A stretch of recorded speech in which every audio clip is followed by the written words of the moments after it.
Have you ever noticed just how much noise surrounds us every single day? It's not just the noise on the streets, but the noise inside our own heads. Our thoughts never seem to rest, do they? We're constantly worrying, planning, judging ourselves, or replaying moments from the past. But here's a simple truth. An overthinking mind is like muddy water. You can't see anything clearly through it. It's only when the water settles and becomes still that it can reflect the truth. Today's story is about a man who discovered the quiet power of a calm mind and how it completely transformed his life. In a small, peaceful town nestled near the hills, there lived a man named Michael. He was known as a hard-working shop owner who ran a small, charming furniture store. Every morning, he opened his shop early, and every night, he closed it late. But no matter how busy his hands were, his mind was even busier. It never rested. He worried constantly about money, about customers, about his competition, and even about problems that hadn't happened yet. At night, while the entire town slept peacefully, Michael would lie awake, his mind racing. He'd replay mistakes he'd made, thinking about words he wished he'd never said. He'd often whisper to himself in the darkness, "If only I could silence my thoughts." Even for just a moment, he felt trapped in a prison of his own mind. One particularly stressful afternoon, after a long and draining week, Michael lost his biggest client. The weight of it all crushed him. His chest felt heavy, his hands started to tremble, and a throbbing headache began to build. He retreated to the back of his shop, sat down alone amongst the sawdust and wood, and murmured to the empty room, "Why does my life feel so completely out of control?" Just then, the bell on his shop door chimed. An elderly man named Mr. Robert walked in. He was a kind soul who often visited the shop just for a cup of tea and a friendly chat. Seeing Michael's tired and defeated face, he gently asked, "What troubles you, my friend?" Michael let out a deep, heavy sigh and confessed, "My mind never stops. It just goes and goes. And the more I think, the worse everything seems to become." Mr. Robert offered a kind, knowing smile. He said, "Come with me tomorrow morning. There's something I want to show you." The next day, just as the sun was beginning to rise, they climbed a small hill behind the village. At the very top was a quiet, serene pond, perfectly surrounded by tall, silent trees. The water was so still that it reflected the vast blue sky like a flawless mirror. It was breathtaking.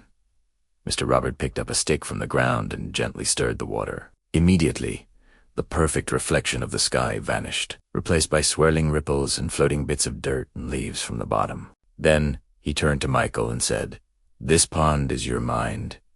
When it is calm and still, life becomes clear. You can see everything as it truly is. But when it's disturbed by endless thoughts, all you see is confusion and chaos." Michael watched, mesmerized, as the ripples slowly began to fade away.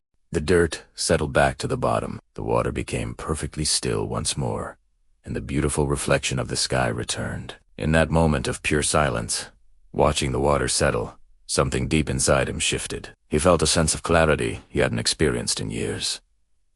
From that day forward, Michael made a new routine. He visited the pond every single morning. He would just sit there quietly, breathing deeply, and simply watch the water. At first, it felt almost impossible. His thoughts about work, money, and all his worries kept storming back into his mind. But he remembered what Mr. Robert had told him. "Do not fight your thoughts. Let them pass like clouds in the sky." And so, he did. Slowly, day by day, Michael began to change. His mornings started to feel lighter. His words became softer and more thoughtful. He found himself smiling more often, and when problems inevitably appeared at his shop, he no longer panicked. He faced them with a newfound sense of calm. Months later, a terrible disaster struck. A fire broke out and destroyed Michael's shop. The entire building was consumed by flames. Everyone in the town expected him to break down, to fall into despair. But when his friends and neighbors rushed to the scene, they found him sitting calmly across the street, simply watching the flames. A friend ran up to him, shouting in disbelief, "Michael, how can you be so calm?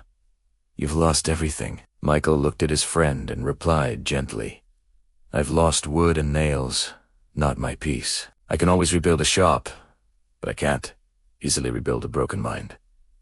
That day, the townspeople witnessed a new kind of strength. It wasn't physical strength, but a deep, unshakable mental fortitude. In time, Michael did rebuild his shop, and it was even stronger and more beautiful than before. He worked patiently, treated everyone with genuine kindness, and soon became known not just for his excellent furniture, but for the profound sense of calm he carried within him. People were drawn to his peaceful energy. When they would ask him how he managed to stay so peaceful, even in the middle of chaos, he would smile, take them to the same quiet pond on the hill, and say, "When the mind is calm, solutions appear on their own, even in the midst of disorder." So, remember this simple but powerful lesson. Life will always keep throwing stones into your pond. Thoughts will rise like waves, and things will get stirred up. But if you can learn to remain calm, to let the waters settle, the truth and clarity will always return. A calm mind doesn't mean a life without problems. It means having a mind that is strong enough not to drown in them. If this story touched you, remember that this peace already lives within you. It's just waiting for the silence to set it free. Thank you for listening. If you enjoyed this story, please consider subscribing for more tailies that can help bring a little calm to a noisy life.